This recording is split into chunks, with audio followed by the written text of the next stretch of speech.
Enjoying secrets of a sugar daddy? How about a little something extra? Here's today's dose of extra sugar with Marcus. Hey, this is Marcus, and welcome to this segment of Extra Sugar. You know, we tried these extra sugars for a while, and they are very popular, but man, did I get busy, and I just have not had time to record a few. But we're going to get back on the horse. We're going to provide you some extra sugar. I've got so many things I want to address, so many topics that we just can't get to on our weekly show. So look for more of these soon. But today, I'm going to talk about what happens when a sugar daddy falls in love. And you, as a sugar baby, how to deal with it. Does it feel like your sugar daddy has grown sweeter and more attentive? Is he offering to do things for you that are way outside the terms of your arrangement? Does he get that look in his eyes whenever he gazes at you? Or maybe he's just gone ahead and said those three not-so-little words. There's no denying it. He's in love. Unless you entered the sugar game with dreams of picket fences and happily ever after, having a sugar daddy fall in love with you is usually a pretty awkward situation to find yourself in. And it's a delicate situation that you need to be very careful in handling. After all, it's not just feelings on the line, it's your arrangement, your allowance, and your friendship are all riding on how you navigate this uncharted territory. Although this situation is not as uncommon as you think. For starters, when you are spending a lot of time with your sugar daddy, it is natural for a bond to develop. And although people outside the sugar world seem to always think it's the sugar baby who falls in love with the unobtainable sugar daddy who won't leave his wife, I have yet to see this happen. It's usually the reverse, which is pretty understandable when you think about it. Whether your sugar daddy is married or not, you become his fun escape, and that can be intoxicating to any man. Having attention lavished on you by a young, beautiful girl has to be a bit of an ego boost, and any smart sugar baby will have identified her sugar daddy's needs and will be doing her best to fill those needs. Which brings us to the first option of how to deal with a sugar daddy who's in love. First, a gentle reality check.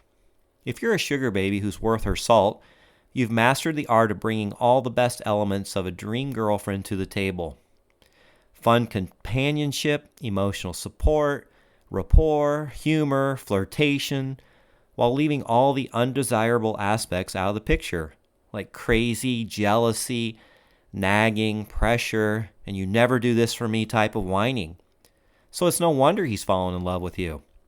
Most sugar daddies understand that even when sugar relationships grow close, intimate, and seemingly perfect, the terms make it so that it's not a real relationship. But sometimes sugar daddies do get confused. The best thing to do in this case is to give him a reality check.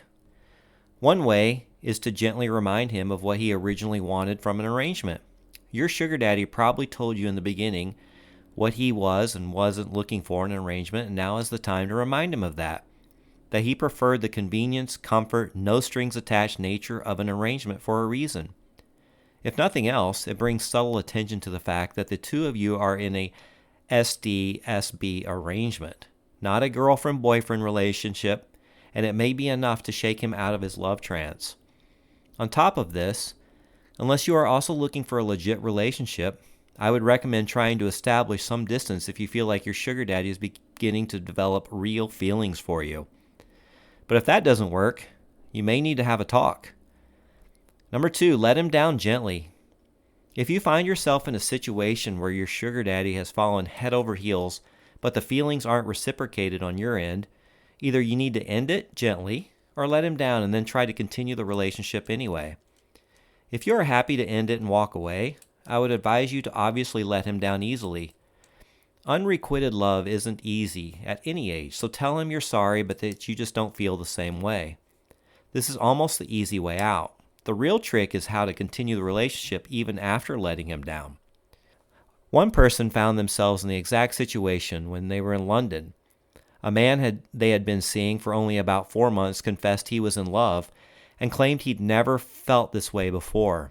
He had been married twice, so I'm not sure how much we can really trust him on this. In fact, she'd almost bet her favorite Gucci purse on the fact that he wasn't in love with her at all. He was in the middle of a nasty divorce at the time and really needed someone to talk to. He would get emotional, and she basically became his therapist. He had also gained a good deal of weight throughout the breakdown of his marriage and was feeling very low. She simply knew what he needed and became exactly that. She thinks he fell in love with the idea that a young girl, half his age, would want to spend time with him and find the time to listen to his problems or worries. She did enjoy the time they spent together, and they did forge a friendship, but she certainly wasn't in love. She started by telling him that she simply wasn't ready for a commitment like that, and that her degree had to be her main focus. Men on sites like Seeking Arrangement tend to be more mature and will appreciate your honesty. But she knew his ego may be slightly bruised, so when they left each other that day, she followed up with a text letting him know that she was still interested in seeing him, but that maybe they should have a bit of a distance for a week or two. They gave each other this time, and then she phoned him asking if he wanted to meet for lunch. When they met, she didn't avoid the subject, although was tempted, and she told him that while she wasn't in love with him, that she did miss his company and that she didn't want to throw away the relationship they had built up until this point. From this point, it has to be his choice. He might not want to continue a relationship where you do not feel the same way he does, so if this is the case, wish him the best and find your next sugar daddy. Luckily, the sugar daddy she was seeing at the time was happy to continue the relationship they had, and they saw each other almost the rest of the time she was in London. Number 3, happily ever after? Of course, there's always a third scenario. You're also madly in love with your sugar daddy too, in which case you can ride off into the sunset together. And in some cases, that just may work. But in most sugar relationships, it's good to remember, for both sugar daddies and babies, that part of the reason the relationship works so beautifully is because it's an arrangement that has been devised to meet each other's needs without the traditional messiness of a traditional relationship. One preemptive measure you may have to consider is to make sure your sugar daddy understands from the start that it is an arrangement you have as opposed to a typical relationship. You're not his girlfriend, but you are his sugar baby. This is usually what most men are looking for anyway, the connection without all the markers of a regular relationship, all the fun parts without any of the stress. Some men you will meet may be looking for a girlfriend or a wife, but these aren't the guys for you if all you're in the market for is a sugar daddy. You're best waiting for a man who's on the same page as you. So I hope you enjoyed today's Extra Sugar and look for more episodes soon. Take care. We hope you enjoyed your Extra Sugar with Marcus. As always, visit our website, secretsofasugardaddy.com, to comment or tell us your story.